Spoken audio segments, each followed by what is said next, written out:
Good morning प्यारे बच्चों।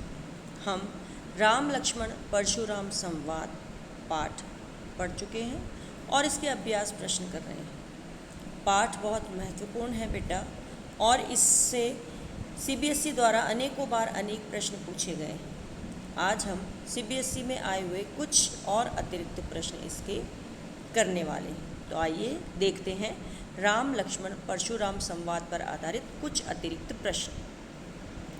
प्रश्न 1 है, काव्यांश के आधार पर राम के स्वभाव की दो विशेषताओं का उल्लेख कीजिए।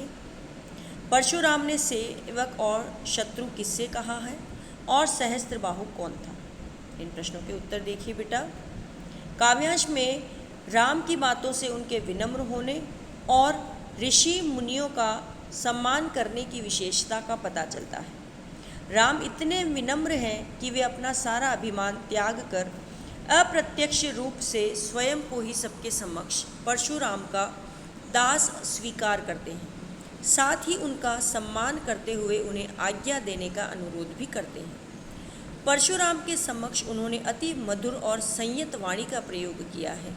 यह राम का मृदुभाषी और धैर्यवान होना सिद्ध करता है। प्रश्न नंबर 2 का उत्तर है बेटा कि परशुराम ने राम की बातों पर प्रतिक्रिया करते हुए सेवा के धर्म का पालन करने वाले को सेवक तथा लड़ाई करने वाले को शत्रु कहा।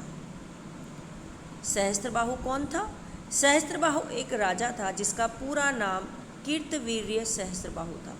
उसने परशुराम के पिता ऋषि जमदग्नि को अपमानित किया था।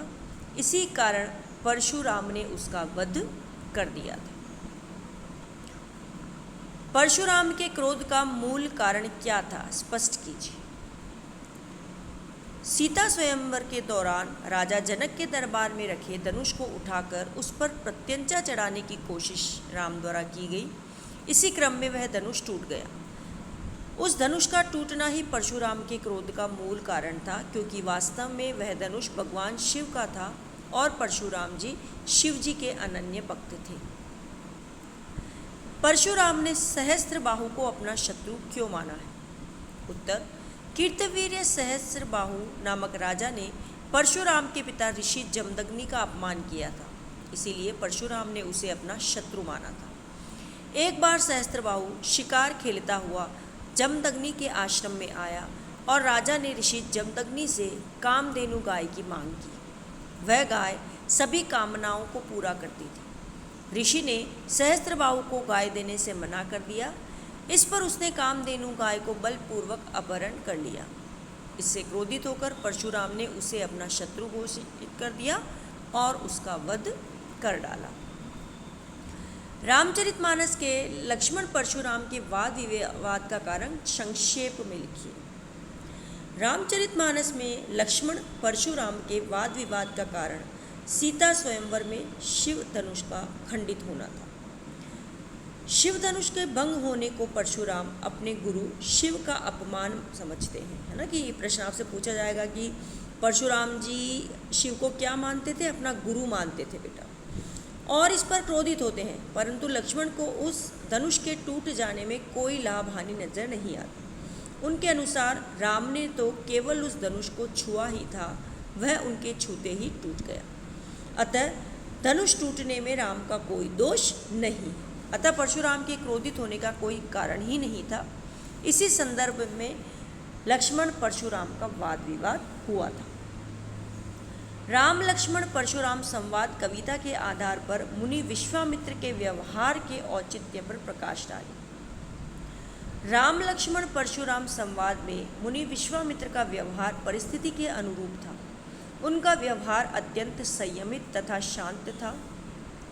उन्होंने लक्ष्मण को परशुराम के क्रोध से बचाने के लिए परशुराम के क्रोध को शांत करने का प्रयास किया और उन्हें यह स्मरण करवाया कि अबोध बालकों को क्षमा करना ही साधु पुरुषों का धर्म है। किंतु विश्वामित्र को दोनों भाइयों की वीरता व युद्ध कौशल पर संदेह न था। वह इस बात पर मन ही मन हंस रहे थे कि मुनि परशुराम राम लक्ष्मण को साधारण क्षत्रिय समझ रहे हैं। मुनिवर अभी तक इनके वास्तविक स्वरूप से परिचित नहीं हो पाए। भृगुसुत तथा गादीसुन, यहाँ यह शब्द किन किन के लिए प्रयुक्त हुए हैं? पाठ के आधार पर लिखिए। राम लक्ष्मण परशुराम संवाद प्रसंग के अंतर्गत भृगुसुत शब्द का प्रयोग परशुराम तथा गादी सुनु का प्रयोग विश्वामित्र के लिए किया गया है।